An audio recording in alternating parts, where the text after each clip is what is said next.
La journée des fainéants de Ronron Ronron, alias le félin le plus paresseux de la galaxie, mène une vie exemplaire de nonchalance et de douce oisiveté. Ces humains, Camille et Arnaud, partagent leur quotidien avec lui, s'organisant comme ils peuvent autour de son emploi du temps hautement chargé de siestes et de caprices félins. La journée commence toujours de la même façon. Ronron s'étire avec majesté, un mouvement digne d'un yoga matinal de luxe, avant de miauler pour signaler que ses serviteurs doivent ouvrir un sachet de pâté.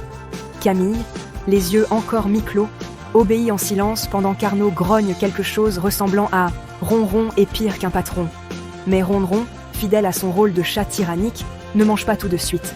Non, il s'assoit et regarde fixement son bol, comme pour dire « Humain, ce n'est pas assez frais, tu aurais pu faire un effort ». Après avoir consenti à manger, avec lenteur bien sûr, Ronron entreprend une grande expédition dans l'appartement qui consiste principalement à vérifier que tout est à sa place. Le canapé est toujours aussi moelleux? Vérifiez.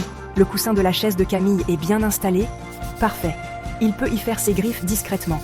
Mais l'effort a un prix. À peine 9 heures, il décide de s'écrouler pour une première sieste sur le clavier d'Arnaud, qui essaye désespérément de travailler.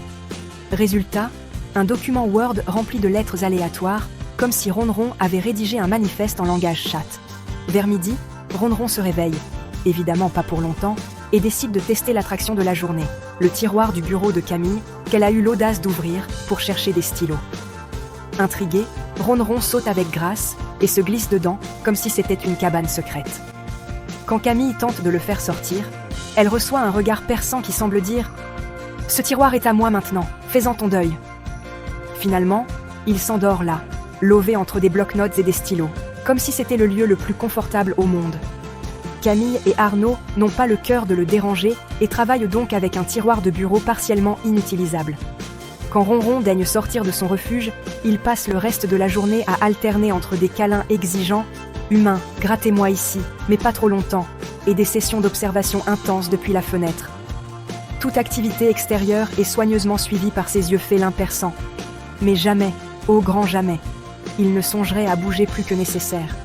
Après un dernier repas et un sprint aléatoire, histoire de rappeler qu'il a encore un peu d'énergie, il finit sa journée comme il l'a commencée, dans une sieste majestueuse sur le plaid d'Arnaud, qu'il a conquis comme territoire personnel. La morale, Ronron incarne parfaitement l'idéal du fainéant. Il ne fait que ce qui lui plaît, quand ça lui plaît. Et pourtant, Camille et Arnaud ne peuvent pas s'empêcher de l'adorer. Qui aurait cru qu'un chat si paresseux pouvait autant apporter de bonheur? Et à voir la vie douce qu'il mène, on pourrait presque être jaloux. Si seulement on pouvait tous s'endormir dans un tiroir de bureau, comme Ronron, sans aucune culpabilité.